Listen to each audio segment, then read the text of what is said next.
Like many musicians, I grew up with the recordings of the Academy.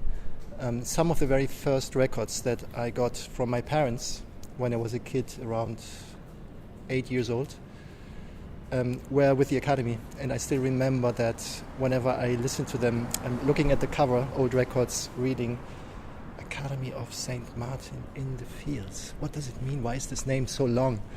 And then for many years I had this question somewhere deep down without ever trying to find out.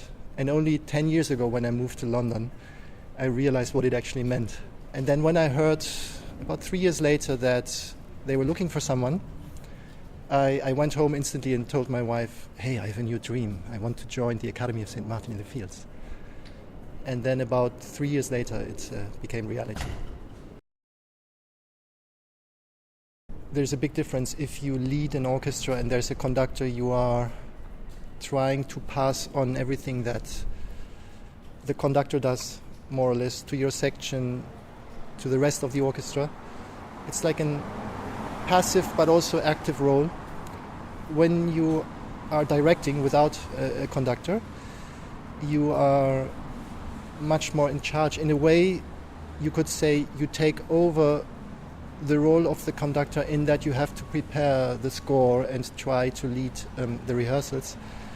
At the same time, it's very different because you sit there and play the same line that all the violins are playing behind you.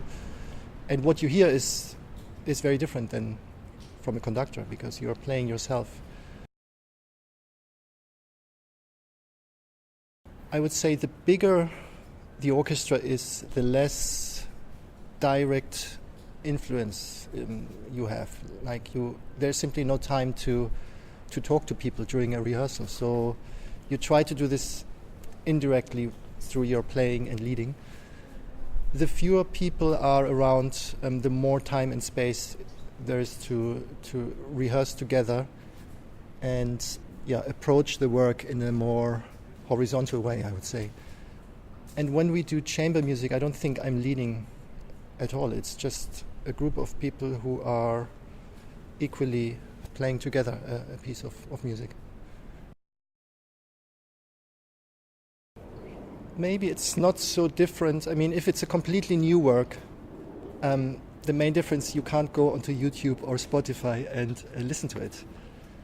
Otherwise, I would say you prepare in the same way, trying to learn the score, trying to learn your part, trying to find out what the music is about.